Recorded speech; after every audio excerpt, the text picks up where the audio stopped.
ഇത് കവരത്തിയിലുള്ള ഇന്നിപ്പോ നവംബർ ഈ ഹെലിപ്പാഡിലാണ് അകത്തിൽ നിന്ന് 30 2024 ദിവസം ശനിയാഴ്ചയാണ്. നാളെ ഇപ്പൊ എന്റെ റിട്ടേൺ ടിക്കറ്റിന്റെ ദിവസം ഫ്ലൈറ്റിന്റെ. അതായത് അപ്പോ അതിന് നമ്മളെ യാത്ര എന്ന് പറയുന്നത് കവരത്തി എയർപോർട്ടിൽ ഇറങ്ങി അവിടുന്ന് ജെട്ടിയിൽ നിന്ന് കവരത്തിയിലേക്ക് പോരാനുള്ള അകത്തി ജെട്ടി വരെയാണ് ബസ്സിൽ പോകുന്നത്. അപ്പൊ അത് കാരണം എന്റെ അവിടുന്ന് പിന്നെ അതിന്റെ അടുത്ത് തന്നെയാണ് എയർപോർട്ടും വരുന്നത്. 4 പേരും വന്ന് ഇറങ്ങിയത് ഈ ഇത് ക്യാൻസൽ ആയി കഴിഞ്ഞാൽ ഇവിടുന്ന് നമുക്ക് 2200 രൂപ വെൽക്കം ഹെലികോപ്റ്ററിന്റെ ടിക്കറ്റ് എടുക്കണം. ടിക്കറ്റ് എടുത്തിട്ട് ഇവിടുന്ന് ജസ്റ്റ് അരമണിക്കൂറിന്റെ ഉള്ളിലേ ഉള്ളൂ യാത്ര. അരമണിക്കൂറിന്റെ ഉള്ളില് ഉള്ള ഹെലികോപ്റ്റർ യാത്ര. പക്ഷെ അതൊരു ഹെലികോപ്റ്റർ യാത്ര ഇവിടുത്തെ ഒരു അനുഭവമാണ്. നമുക്ക് വേറെ എവിടെ നിന്ന് അത്ര ഇങ്ങനത്തെ ഒരു ചാൻസ് കിട്ടൂലല്ലോ.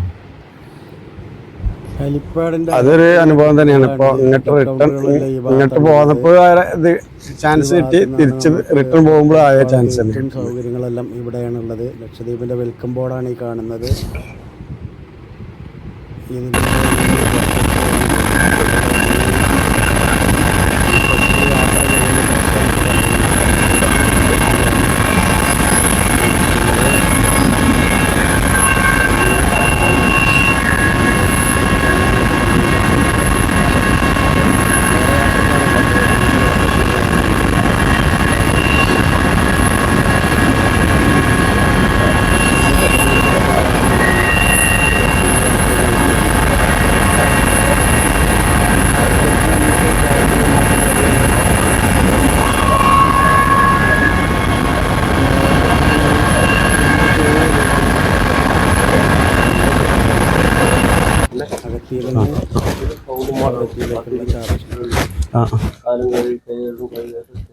കയറാനുള്ള സ്ഥലമാണ് ഹൗദ്.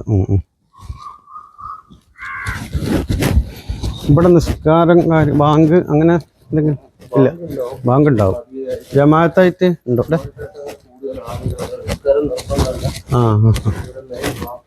റാത്തീബാണ് ഇവിടെ കൂടുതലായിട്ട് നടക്കുന്നത്. തിങ്കളാഴ്ചയും വെള്ളിയാഴ്ചയും ഇവിടെ കൂടുതലായിട്ട് റാത്തീബ് ഉണ്ടാക്കുന്നതാണ് പറയുന്നത്.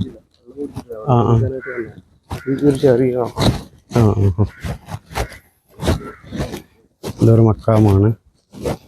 അതുപോലെ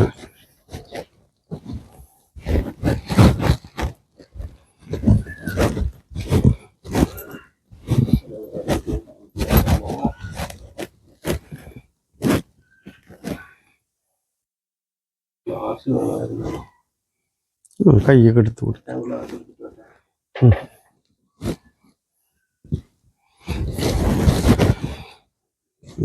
ഈ പാനയിൽ വെള്ളമുണ്ട്. അത് ഒരു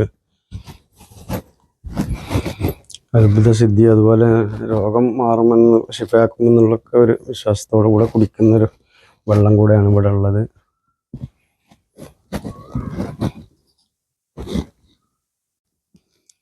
പള്ളിയുടെ ഭാഗങ്ങളാണ് ഈ കാണുന്നത്. ഫ്രണ്ട് ഭാഗമാണ് ഈ കാണുന്നത്.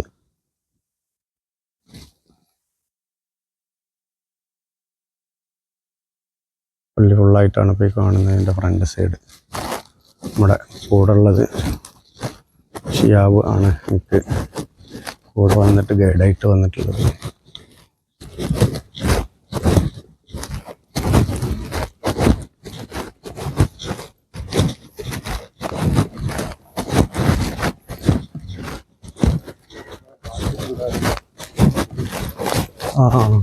ഇവിടെ ഒരു ഈത്തപ്പന മരം ഉണ്ട്. ഇവിടെ കായ്ച്ചിട്ടുണ്ടായിരുന്നു, ഇപ്പോൾ കായ നിന്നിട്ടുണ്ട്. ഓരോ ഭാഗങ്ങളാണ് ഈ കാണുന്നത്.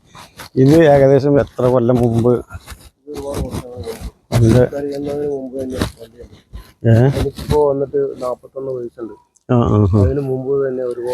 കൊല്ലങ്ങൾക്ക് ഇതൊരു 150-200 കൊല്ലം, 200 കൊല്ലം എല്ലാം വഴക്കുണ്ടാവും. അതിനേക്കാൾ കൂടുതൽ വഴക്കുണ്ടാവാനുള്ള സാധ്യതയുണ്ട്. അതെ അതെ. ഇത് മാത്രം ഒരു ഏറ്റവും ഉയർന്ന ഒരു സ്ഥലത്താണ് ഇപ്പൊ നിൽക്കുന്നത്.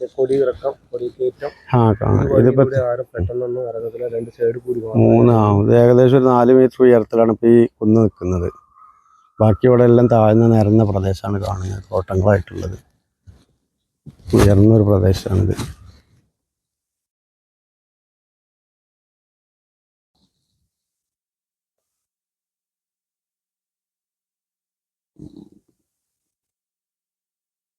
കേട്ടിട്ടുണ്ടോ?